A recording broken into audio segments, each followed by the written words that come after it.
Hola amigos, bienvenidos a esta edición de día lunes del Portal del Villegas, que voy a iniciar recordándoles mis libros que están en el Portal del Villegas.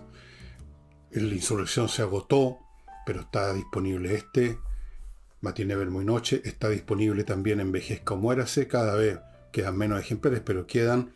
Y está disponible también, creo, esto, las elecciones de Quevedo, este personaje de los años 60, 70, 80 por ahí, un personaje muy entretenido, muy divertido.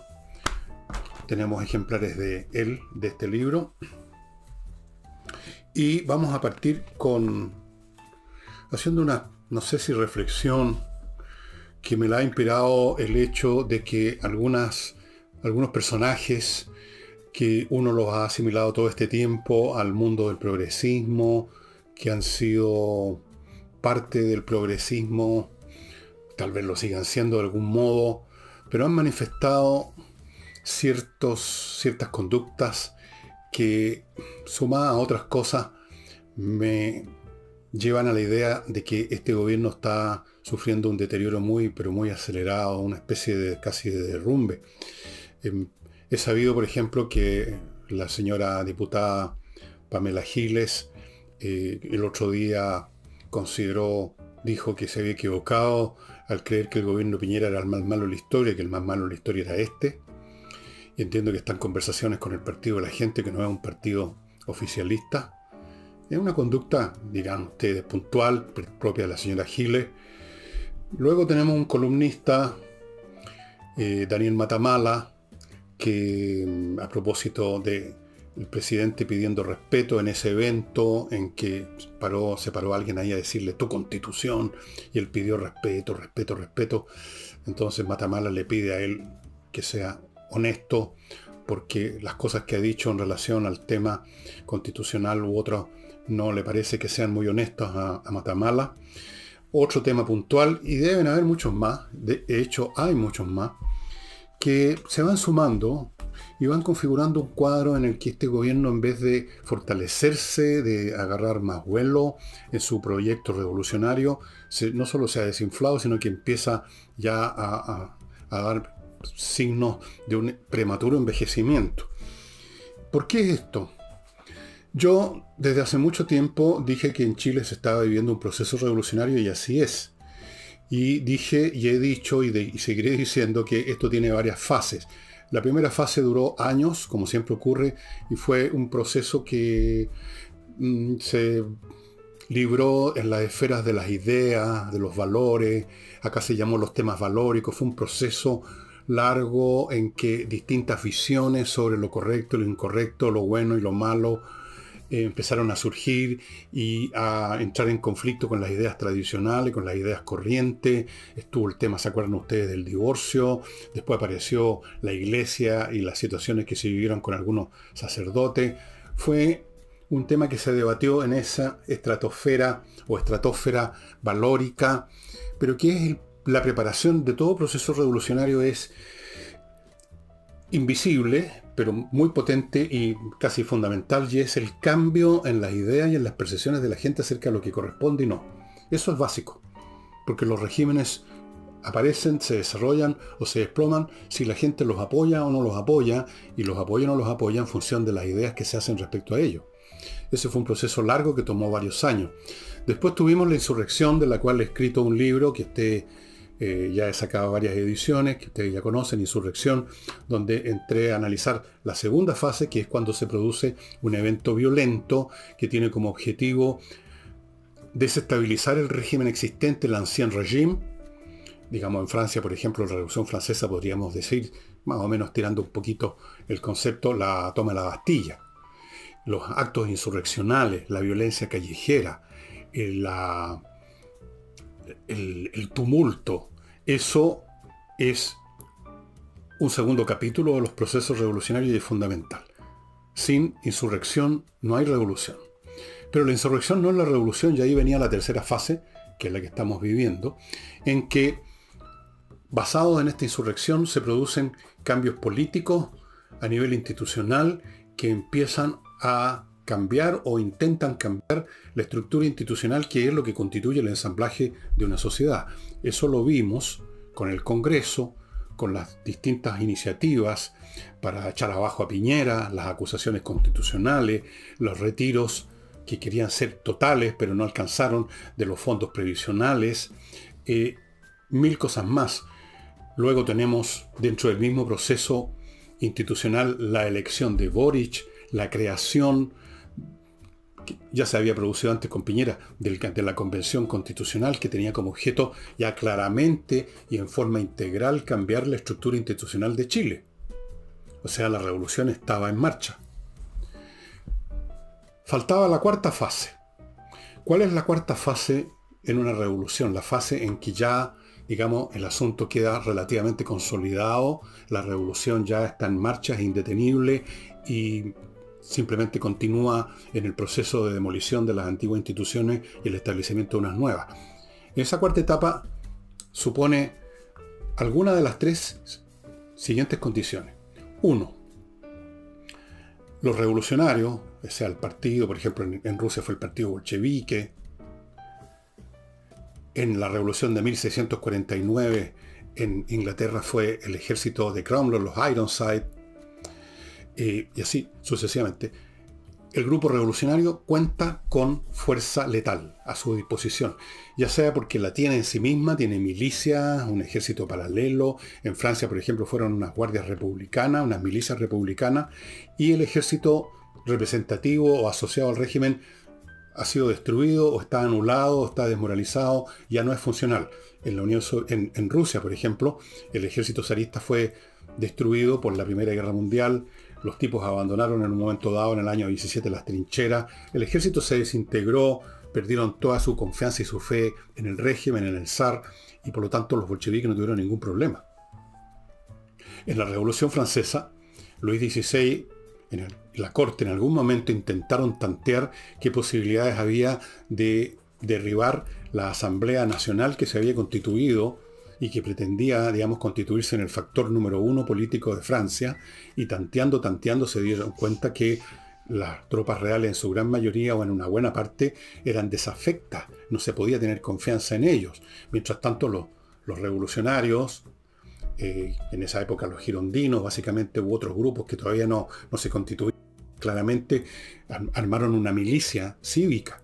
Es decir, ahí actuó la presencia de fuerza letal a manos de los revolucionarios y la ausencia de la misma a manos del régimen imperante. Esa es una posibilidad. La otra es que con maniobras políticas se anula la institucionalidad vigente, y es el mecanismo, por ejemplo, que usó para su revolución atroz, en negativo, Adolf Hitler.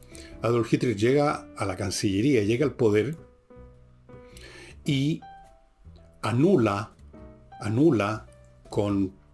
por diversas razones que sería muy complicado explicarlas ahora, deja de tener que enfrentarse al ejército alemán, lo neutraliza políticamente, y haciendo uso de su propia milicia, que eran las tropas de asalto, las Sturmgruppen, y haciéndose cargo de las instituciones en su calidad de canciller, él se apodera de Alemania y lleva a cabo su revolución institucionalmente.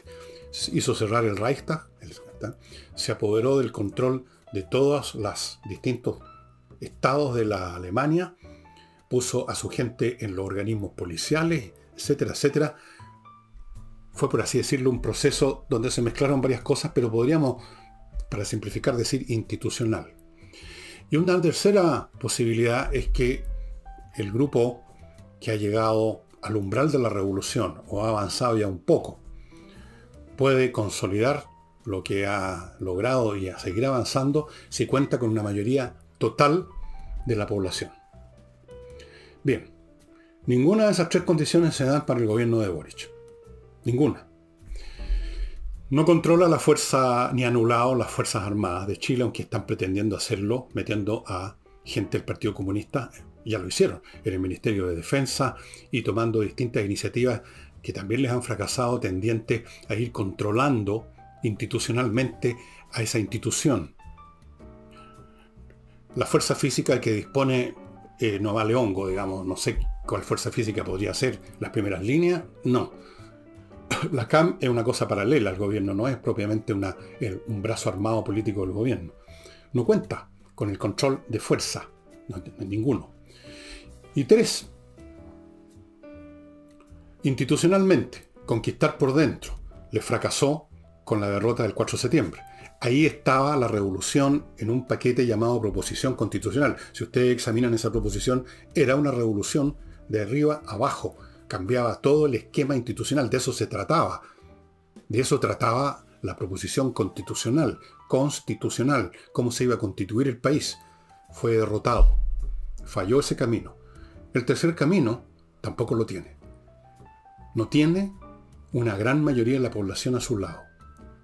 Tuvo una gran mayoría en la segunda vuelta, pero fue una mayoría que en ningún caso uno puede identificar con un grupo homogéneo, potente, convencido del proceso revolucionario. Fue una suma de los más distintos grupos izquierdistas convencidos, otros que votaron por Boris por no votar por Kast, porque les vendieron la pomada que Kast era poco menos que un nazi, otros atemorizados de que si ganaba Kast iba a encenderse el país de la noche a la mañana, otros por la inercia de un cierto izquierda, porque creyeron en el Boris socialdemócrata a la segunda vuelta, un montón de grupos con distintas agendas, intereses y percepciones que solo constituyeron una sola masa el día en que votaron todos juntos por Boric.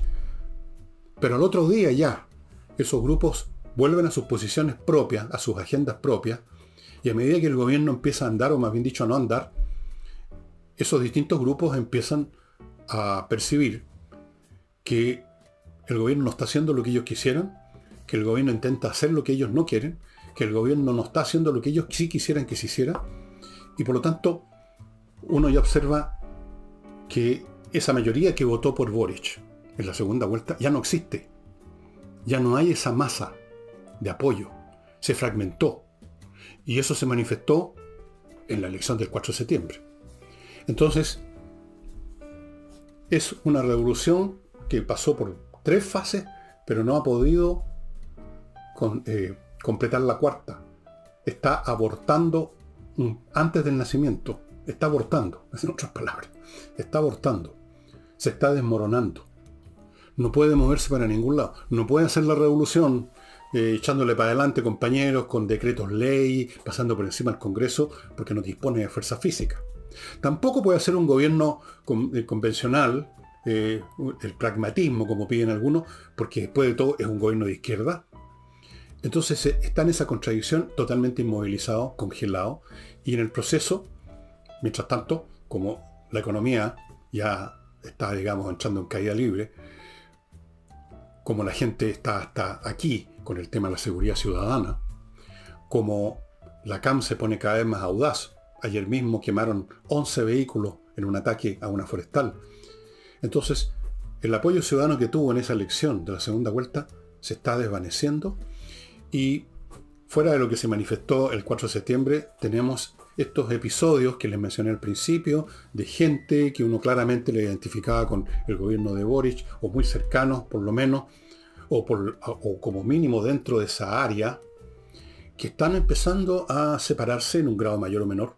Yo no digo que se van a convertir, van a ir a firmar en las actas de membresía del partido de la UDI o algo así, pero estos alejamientos, mayores o menores, de individuos con nombre y apellido, lo que pasó con mucha gente de la democracia cristiana y que sigue pasando, lo que seguramente pasa sin que se diga, porque tienen una militancia de años en las filas del Partido Socialista, el PPD, etc.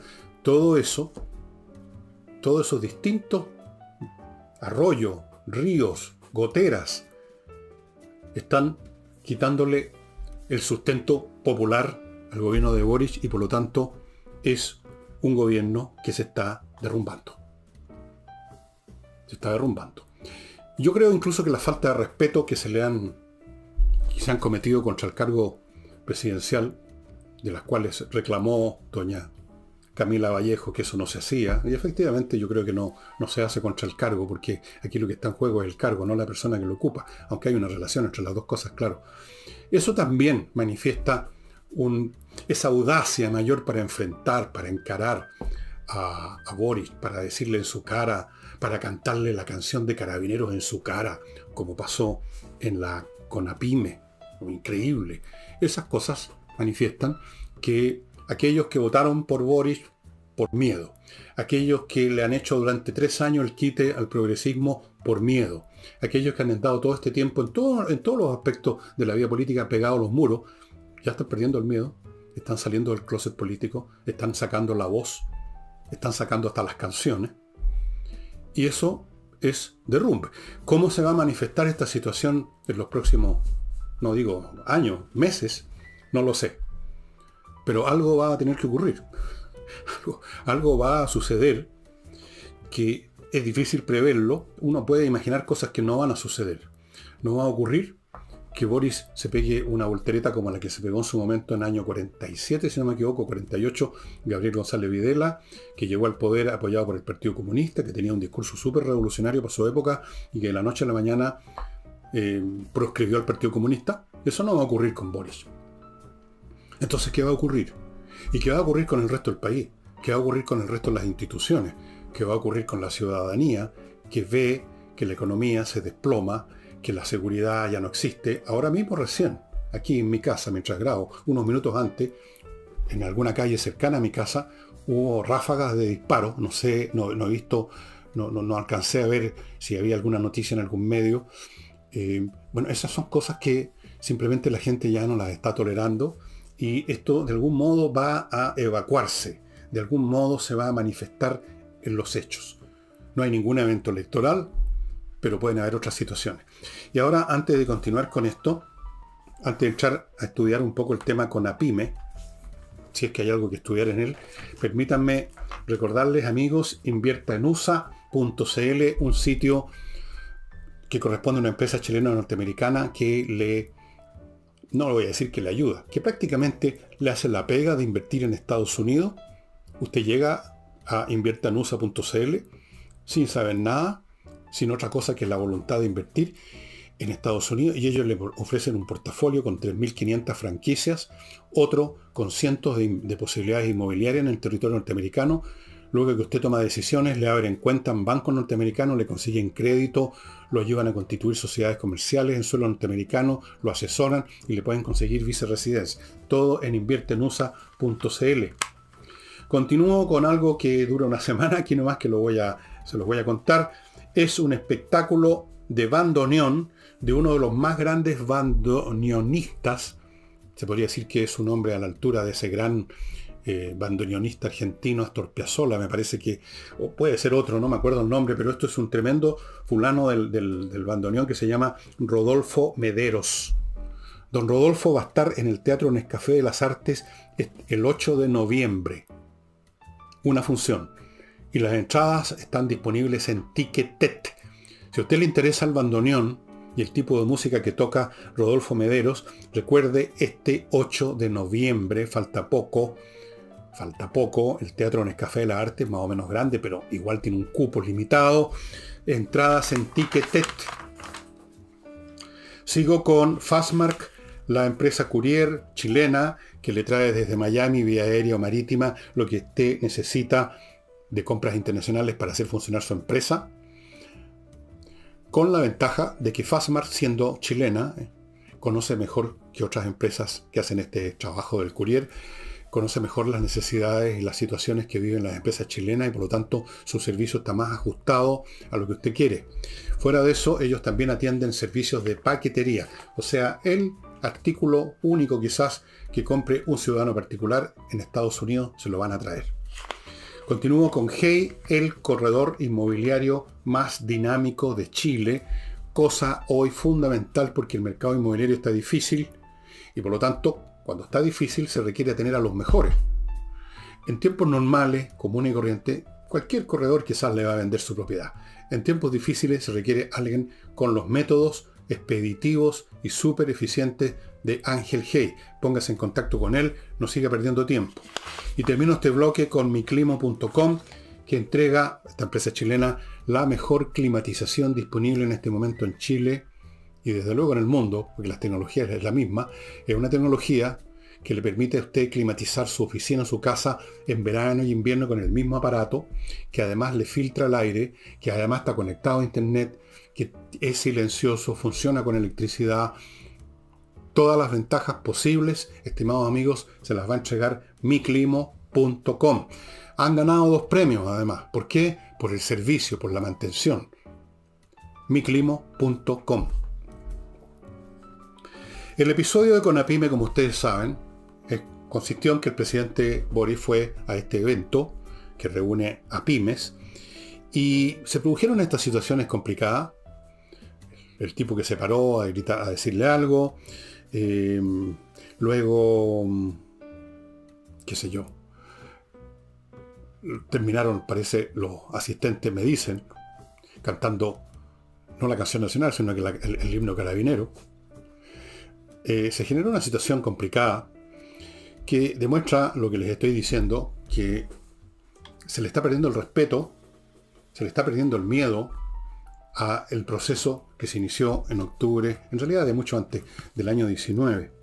Ahora, en esta oportunidad, aparte de pedir respeto, Boric manifestó que él cree, está equivocado, él cree que existe un mandato para una nueva constitución que sigue vigente.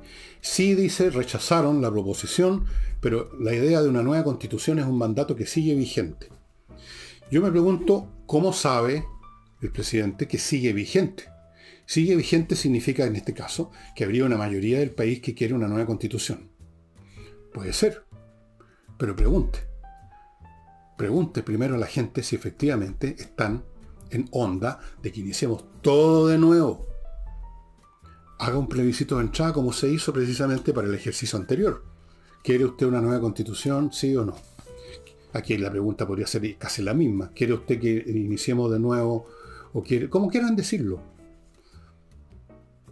¿De dónde sacó? Ese mandato, los mandatos duran lo que duran. Los mandatos no son eternos. Los mandatos son transitorios, corresponden a un momento en la flecha del tiempo en que la ciudadanía pide cierta cosa y esa demanda se mide por el número de votos. Por último, por la encuesta. Hay una voluntad mayoritaria de algo, ese es un mandato.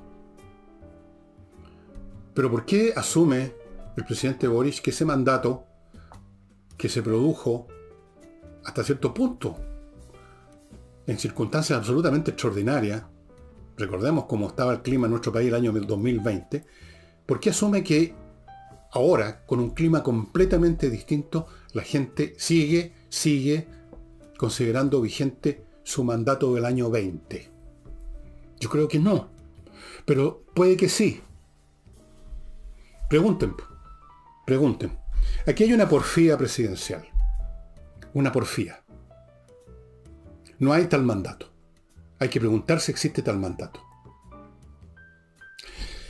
Pero en fin, en la misma medida en que se le derrumba el suelo bajo los pies a este gobierno, porque, por lo dije, carece de las 3 condiciones que le permitirían seguir adelante. No controla la fuerza institucional, digamos, no tiene una mayoría y no tiene la manera de hacer, digamos, en forma jurídica nuevos cambios, porque le fracasó el proyecto constitucional que era, el propio gobierno lo dijo 1.000.000 de veces, coincidía con el gobierno mismo. Diría yo, era la agenda, era el programa del gobierno.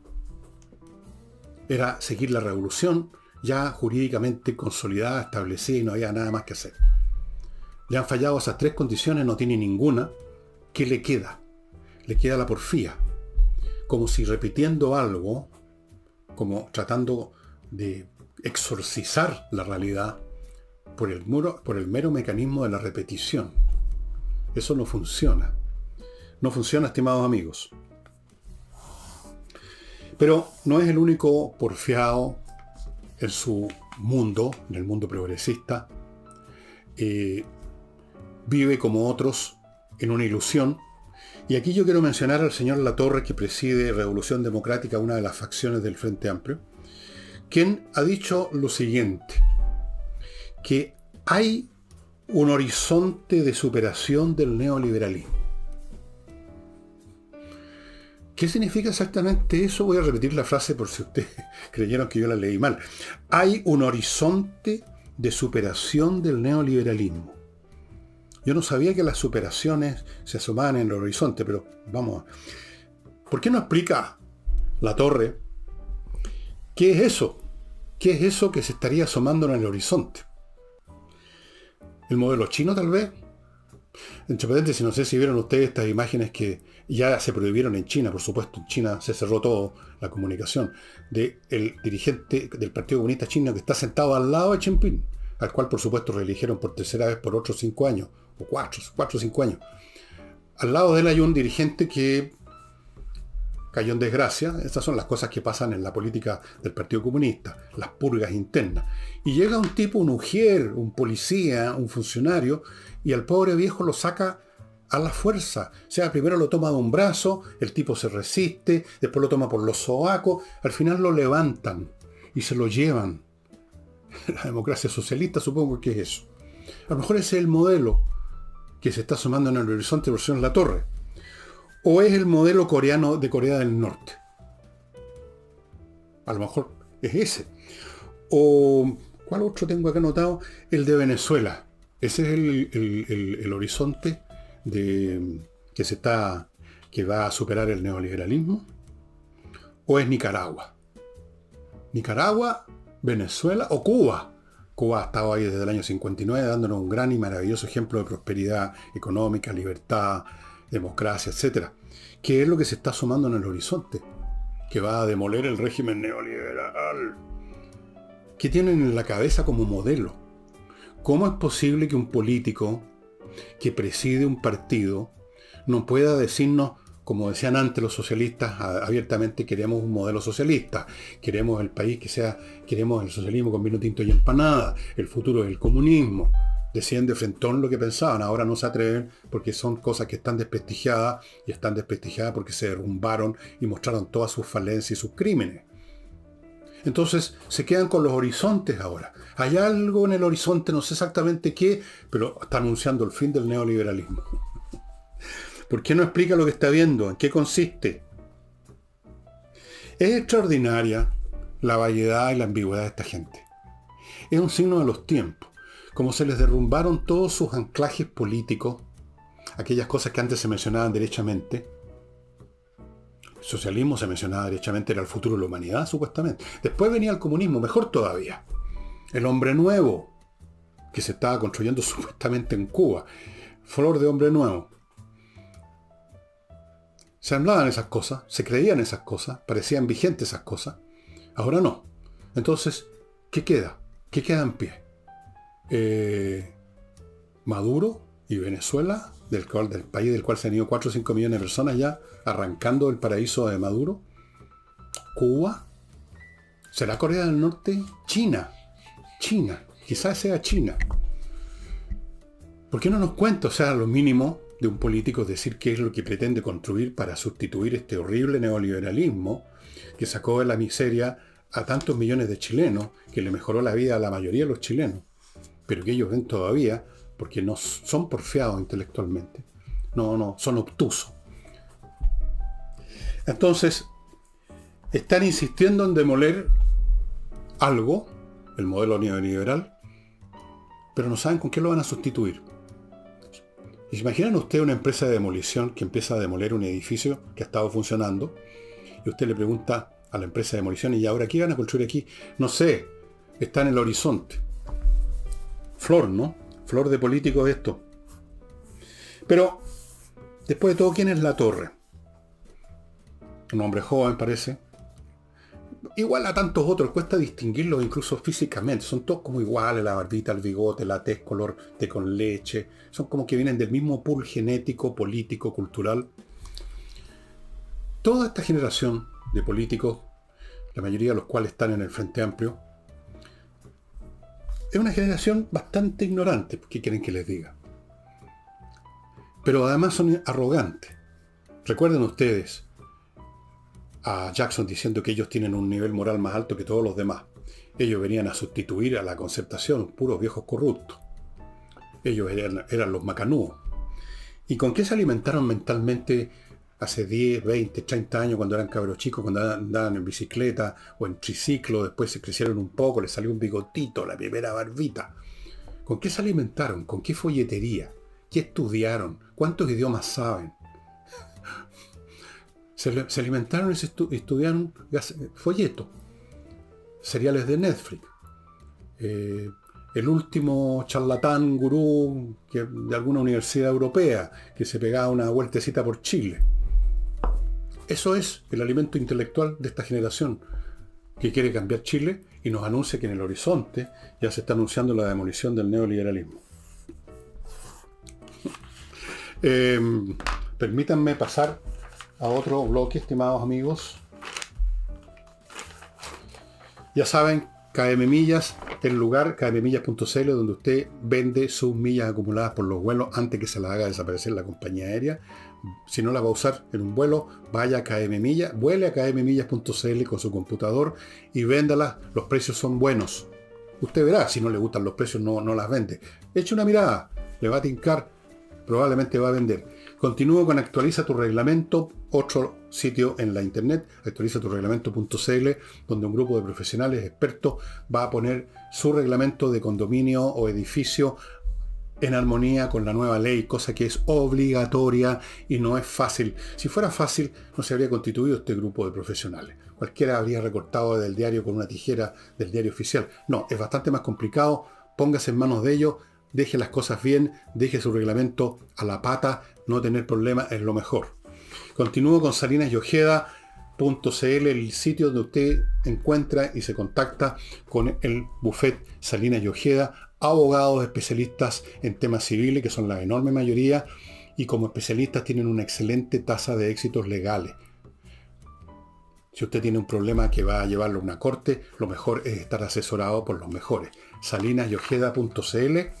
Y no olvidéis que si usted quiere asegurarse financieramente, que no quede la crema y que usted se quede a poto pelado financieramente, quiere mantener una póliza de seguro, es muy buena idea comprar metales preciosos, oro y plata. ¿Y quién los vende? Compreoro.cl.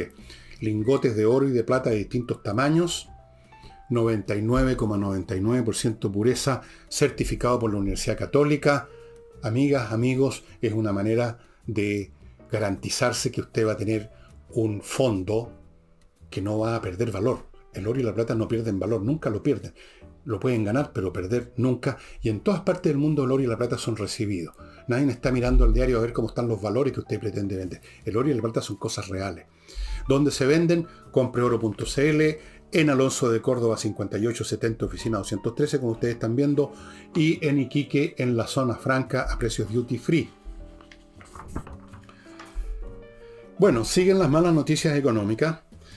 Todos los organismos que les voy a mencionar, Fondo Monetario Internacional, la CEPAL, el OCDE, el Banco Central, todos nos dan pésimas proyecciones económicas para el próximo año. El FMI nos dice que Chile va a ser el único país de la región de América Latina en sufrir una caída del Producto Interno Bruto. El único país. Este era el país estrella en crecimiento. Nos miraban con envidia, nos miraban con asombro. Ahora somos el último, el porro de la lista. Estamos al final de la tabla. Todos los demás países están por encima de nosotros en América Latina. La CEPAL dice que el próximo año va a haber una reducción del PIB, una contracción del casi el 1%, 0,9%. El FMI, 1%. La OCDE son más optimistas. Dice que vamos a caer un 0,5%. Creo que la misma cifra está dando el Banco Central. Para allá vamos. Causas. ¿Cuáles son las causas que enumeran? Las voy a mencionar. La pandemia,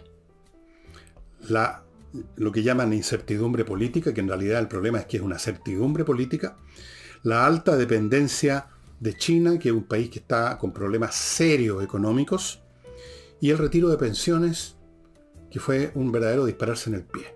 Ahora, de todos estos factores descontemos la pandemia, porque la pandemia la han tenido todos los países del mundo y desde luego todos los países de la región, y estamos últimos, así que no es un factor causal de nuestra posición. No. porque si no estaríamos todos en el fondo de la tabla. O sea, bueno, no podemos estar todos en el fondo de una tabla. Es una cuestión relativa. Después está el tema de la alta dependencia de China. Eso es un factor, sin duda alguna. Pero también una alta dependencia de China tienen otros países que están exportando a China. Pero, en fin, dejémoslo de todas maneras. Y luego tenemos el retiro de pensiones. Esto fue una iniciativa de la izquierda. No olvidemos todas las iniciativas del primero, que iba a ser el único, después el segundo, que iba a ser el último, después el tercero, después el cuarto. Después se quiso seguir y seguir y seguir. ¿Con qué ánimo? Con el ánimo de desfondar la AFP, de destruir, y ahí está el plan revolucionario, entre otras cosas, destruir uno de los pilares del sistema, no solo de pensiones, sino que la capitalización. Esos fondos de pensiones servían de un fondo de capitales que fueron fundamentales para el desarrollo económico del país en los años en que este país crecía.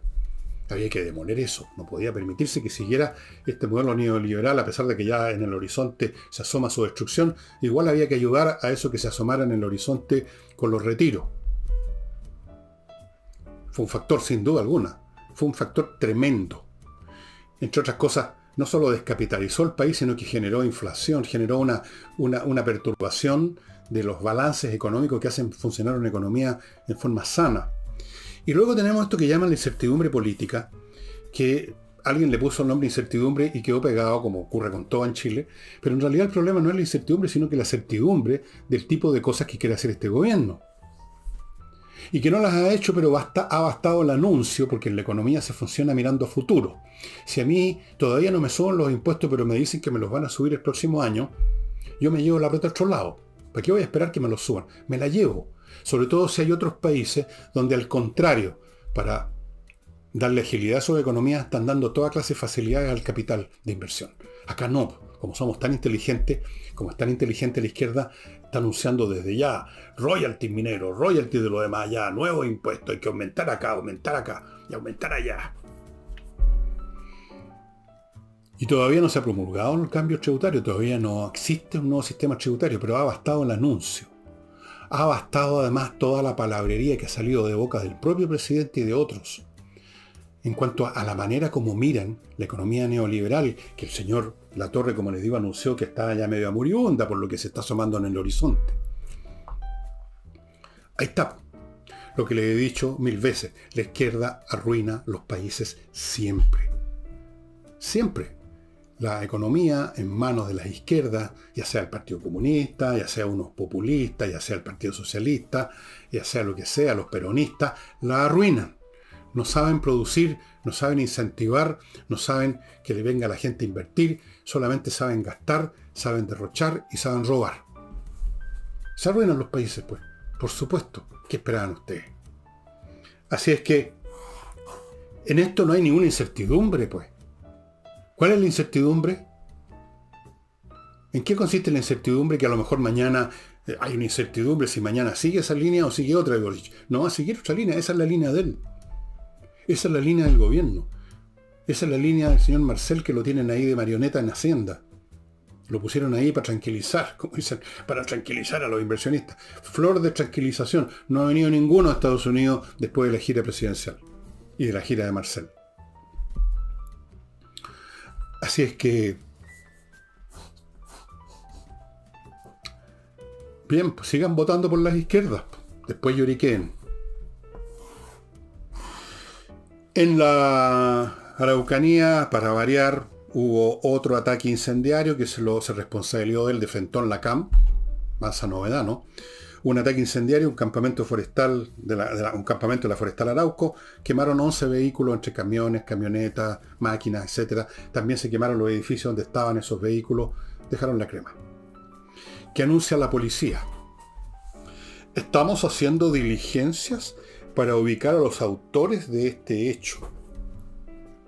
Como si fuera un delito corriente, qué sé yo, una banda que asalta una tienda. Entonces no sabemos quiénes son los responsables. Hay que tratar de ubicarlo. Y la policía empieza a atender sus redes, qué sé yo, habla con su informante, analizan la fotografía o los videos para ubicar a los responsables. Obviamente que eso es lo que se tiene que hacer siempre en una investigación criminal normal. ¿Quién hizo lo que hizo? Pero aquí estamos en una situación distinta. Estos ataques no son delitos comunes. No son delincuentes que usted pueda identificarlos por el soplonaje de alguien o porque había un video. No.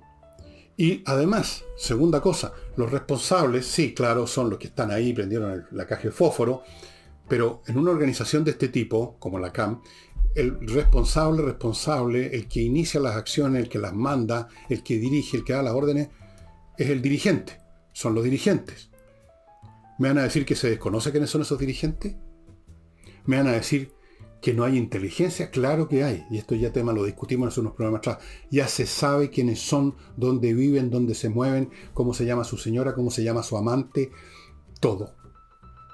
Pero no hay voluntad de ir a buscarlo. Entonces hacen esta comedia de que vamos a investigar quiénes son los responsables. ¿Quiénes pueden ser, pues?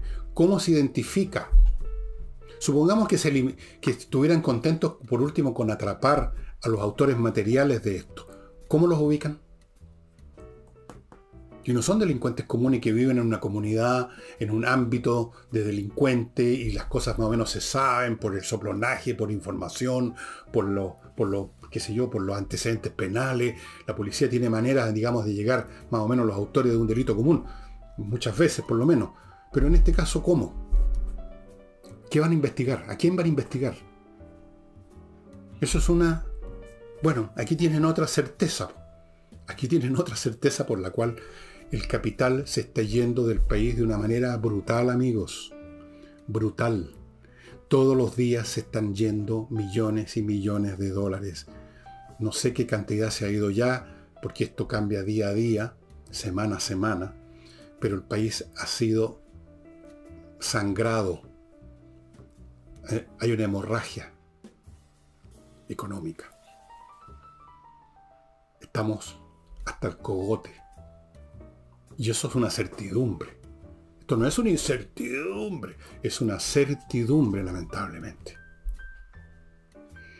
Y a propósito de lo que dije al principio, considerando ese hecho, que el próximo año va a tocar más fuerte a los ciudadanos, entre los cuales van a haber muchos que votaron alegremente por Boris porque eran tan progresistas, porque no había que votar por el Kast, que era un nazi, porque los momios, porque el progreso, porque viene la alegría de nuevo. Todos esos necios son los primeros que van a sufrir. Claro, los ricos no sufren. Aunque pierdan la empresa, siempre tienen plata, digamos, en sus cuentas, sus cosas. Y son los de abajo los que se jodan. Así es que está la policía haciendo diligencias para ubicar en este delito común a los que quemaron 11 máquinas en un campamento en la Forestal Arauco. 11 vehículos. Diligencias para ubicarla. Y se le faltó la frase final. Y llevarlos ante la ley. Permitidme, amigos, contarles del buffet de Patricia Stocker, que se encarga de registrar marcas e inventos. Si que usted ha inventado algo, ya sabe, en Chile y en el extranjero. Súper importante. Nadie lo va a perseguir desde el punto de vista legal por no inscribir una marca. Pero usted puede perder como en la guerra. Un inventor que no patenta su invento, cualquiera después lo comercializa y se rellena los bolsillos y el inventor se queda mirando para el techo. Las marcas comerciales, si usted no las inscribe, alguien va a llegar a decir, yo la inscribí ayer y entonces es mía y por lo tanto vamos saltando con platita porque usted no puede funcionar con mi marca. Entonces usted tiene que cambiar su marca. Mil problemas. patriciastocker.com registra las marcas en Chile y en el extranjero y luego que están registradas las mantiene porque hay que renovarlas, hay que conservarlas, hay que defenderlas. patriciastocker.com. Continúo con notariospress.cl, la manera rápida y cómoda de sacar papeles notariales en vez de instalarse horas en una notaría, como es la tradición. Usted se instala unos minutos frente a su computador, llena los datos que le piden para el papel que necesita, lo despacha a notariospress.cl, ellos hacen todo el trámite y usted tiene que ir a la notaría, es cierto, pero solo unos minutos recoger el papel, tiene que firmarlo ahí además, pero lo firma, lo toma y se va minutos.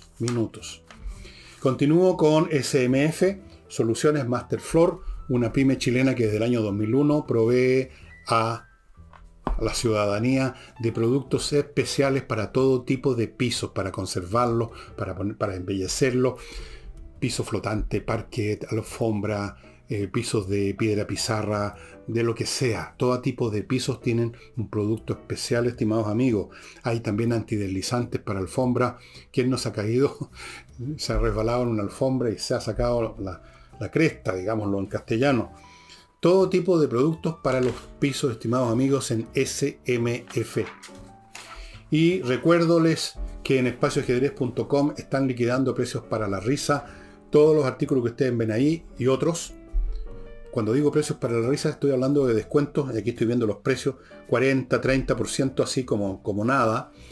Y los precios los va a mantener Pablo hasta la Navidad. Aquí dice, no subiremos los precios hasta Navidad, pero no sabemos cuánto va a durar la mercadería.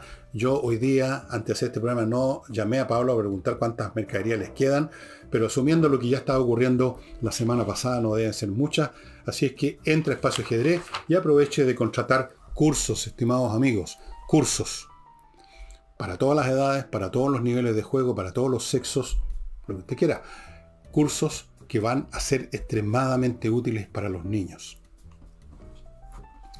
Bueno, yo ya les mencioné lo que pasó en el Congreso, el 20º Congreso del Partido Comunista Chino, donde reeligieron para que siga presidiendo la gloriosa economía china a Xi Jinping. Les conté ya cómo sacaron en vilo a un dirigente. Así son las purgas. Yo no sé si va a vivir o no. A lo mejor ahora ya no les meten un tiro en la nuca.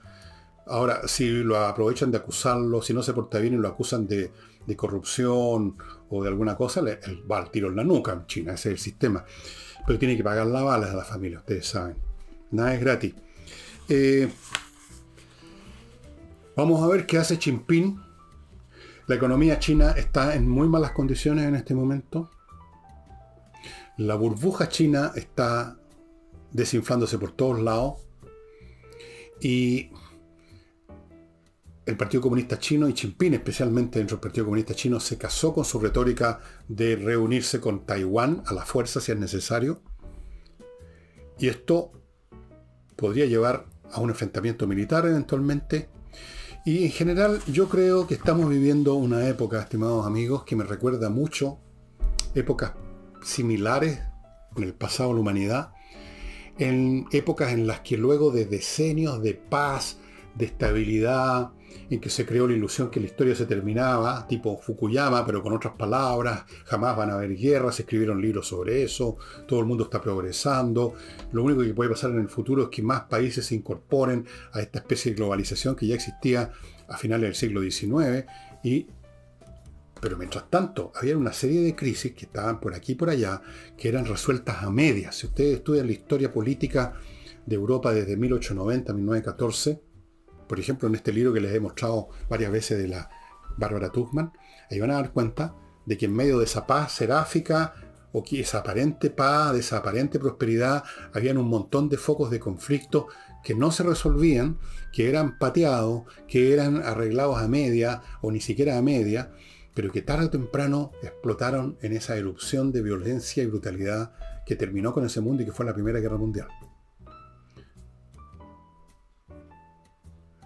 No es primera vez que ocurre esto, que hay décadas de paz, parece que las cosas se van a quedar ahí para siempre jamás, pero han estado distintos elementos madurando y trayendo la crisis, y en el mundo hemos estado viviendo eso en las últimas décadas. Fue creciendo los temas del fundamentalismo islámico, fue creciendo el tema de Irán y su ambición de tener armas nucleares. ¿Para qué menciono todos los factores que no se resolvieron? El eterno conflicto entre los palestinos y los judíos, con Israel. El conflicto que fue creciendo, que primero tomó una forma económica y ahora geopolítica entre China y Estados Unidos.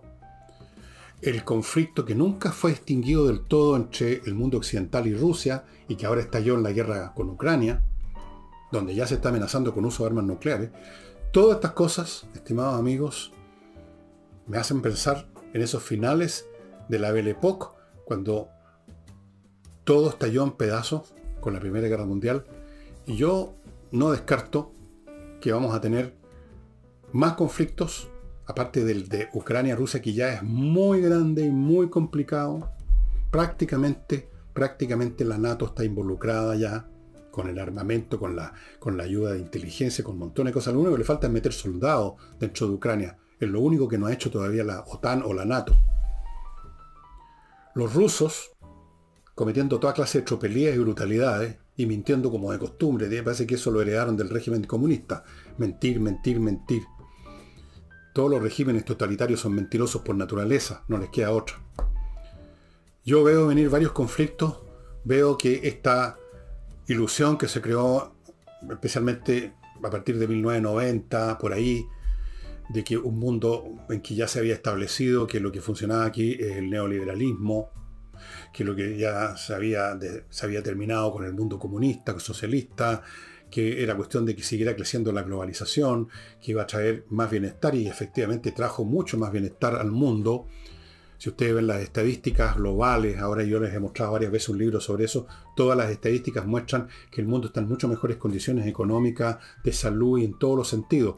Pero también se han ido acumulando los problemas, no se han resuelto, y esos problemas, cuando no se resuelven, tarde o temprano estallan con una explosión de violencia llamada guerras internacionales o guerras civiles.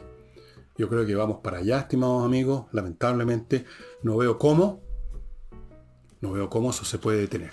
Y antes de irme les voy a contar que el 31 de octubre, según dicen las fuentes que conozco, el Congreso norteamericano va a recibir nueva información del Pentágono acerca del tema UFO. En mayo de este año, el Congreso, donde muchos congresales estaban hasta la coronilla de los encubrimientos, de las mentiras, de que no pasa nada, que esto era un globo aerostático, que esto era un globo sonda, que esto era gases de pantano, pidieron ya en serio, obligaron al Pentágono a dar información, trataron de encubrir, le cambiaron el nombre al tema UFO, ahora lo llaman de otra manera, pero igual soltaron algunas cosas fundamentales. Una de ellas, la más fundamental de todas, es que estos fenómenos son reales. Ya con eso han dicho muchísimo. Ahora viene otro informe, voy a contarles en qué consiste. No creo que vaya a ser un despliegue total de la verdad, pero se va acercando las cosas cada vez, ya se hace más difícil para Estados Unidos y para otras naciones encubrir esta cuestión. Y vamos a ver qué pasa el 31 de octubre, cómo manejan el tema ahora los responsables de redactar el informe que el Pentágono le tiene que entregar al Congreso este 31, en unos días más. Muy interesante. Ya hay algunas hipótesis de algunos que están más o menos metidos en el asunto, que reciben información, digamos, lateral, de algunos que están metidos adentro, el Pentágono. Siempre, saben, se filtran cosas.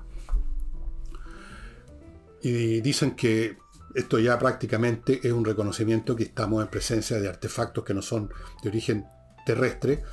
Pero vamos a ver, en una de esas se sigue insistiendo en tratar de ocultar, vuelven a cambiar el nombre de las cosas, vuelven a decir que no, que sí, o reconocen el mínimo que deja todavía una sombra de duda. Vamos a ver, yo les voy a contar, es el 31 de este mes. Así es que cuando llegue el momento haré quizás hasta un programa especial sobre eso si vale la pena. Vamos a ver. Y con eso, estimados amigos, me voy, no sin antes recomendarles este libro, que está disponible en Amazon, El escudo de Aquiles, que es, y no exagero, lo he leído 3 veces y lo voy a leer por 4ª vez. Es una obra maestra de análisis geopolítico a propósito de lo que estaba hablando recién. De, como dice aquí, la guerra, la paz y el curso de la historia. ¿Cómo se relaciona la guerra con las estructuras políticas, con las relaciones geopolíticas, con el inicio o el fin de fases históricas, cuando tal o cual sistema queda ya definido como inviable, como pasó con el socialismo? Es una visión súper inteligente, es la cosa más inteligente que he leído en mi vida. Bueno, yo no he leído todo lo que se ha escrito sobre ciencias políticas, pero este libro es realmente extraordinario